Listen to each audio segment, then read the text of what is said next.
Hi everyone, I'm back, and in this video I'm going to talk about how many wins each team is going to have from the best team last year to the worst team last year, so let's get into it.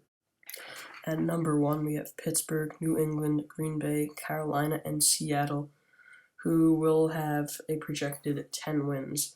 Now this seems low for some really good teams like Carolina, but most teams don't even get past 11 wins, let alone get a lot more than 10. So yeah, these are the best teams in the league. I think they'll get around this. Maybe one of them will get higher or lower, but this is probably going to be the median for these teams. Next, at number 2, we have Denver, Cincinnati, and Arizona, who will each have around 9 wins. I really like these teams, but Denver's a bit lower just because Manning's leaving, and we don't know how that will affect the offense.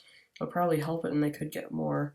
And Arizona was very good last year. They actually probably get even higher than 9 wins if David Johnson comes back. It's really healthy and strong. If Carson Palmer can't get injured. And Cincinnati has a pretty good team. Andy Dalton really stepped up last year. AJ Green kind of slumped, but the rest of the team picked up for him. And yeah, those are some good teams, and they're going to have good years. Next is Kansas City, Minnesota, Dallas, and Indianapolis, who will each have 8 wins. Now, Kansas City had a great season.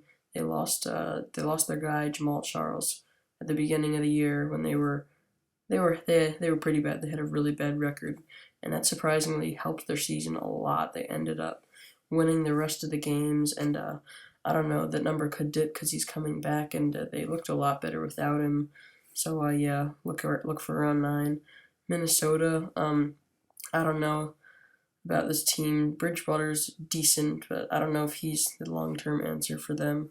AP is slowing down. He's older, or he's gonna slow down. He's not slowing down.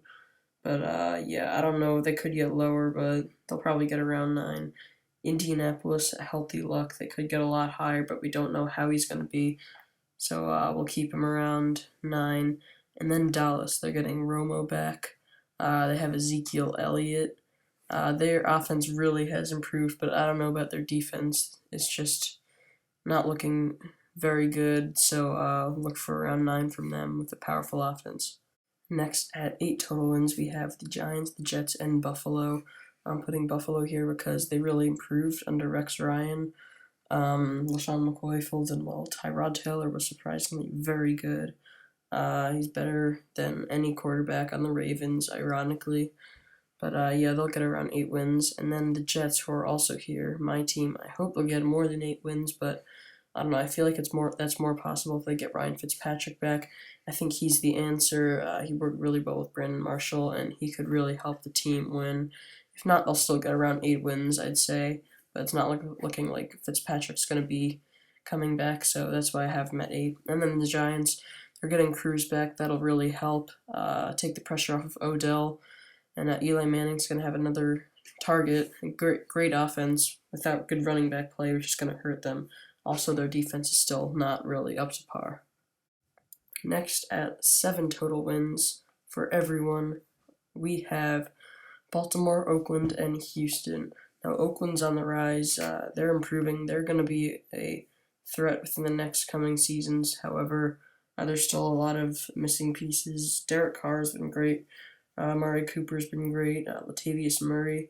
But again, their long center is gone. Charles Woodson. And yeah, that could hurt the defense, but good team. Look for the future. And Houston, they had really bad quarterback play and awful running backs, and their defense was a bit of a surprise, and because we all expected them to be very good. And Watt was pretty good himself. He had a great year as always, but their secondary just really was not up to par. But yeah, they could have good quarterback play this year, so look out for them. And then there's Baltimore. They lost Joe Flacco. Steve Smith last year just wasn't a great year, but they could come back and have a decent season. Next, I have a mix of teams that will be between a range of 6 and 7 wins. This is a long list of just mediocre teams. So we have Jacksonville, Chicago, Los Angeles, Detroit, San Diego, Washington, Tampa Bay, Philadelphia, Atlanta, and Miami. These teams are just mediocre. They're kind of rebuilding. They're still in that phase, so maybe look for them in the future, but right now their players are just not good enough to contend. Next, at 6 wins flat, we have New Orleans. Sean Payton's had 2 7-9 seasons in a row, so and their team really hasn't done much to improve. So it's not realistic that they'll get higher than that, especially with Breeze getting older and the defense not really being that great. But they still have some hope just because of Mark Ingram and Brandon Cooks, who were both very good throughout the course of the season. So they could be okay, but I don't expect them to be over 500 or even at 500.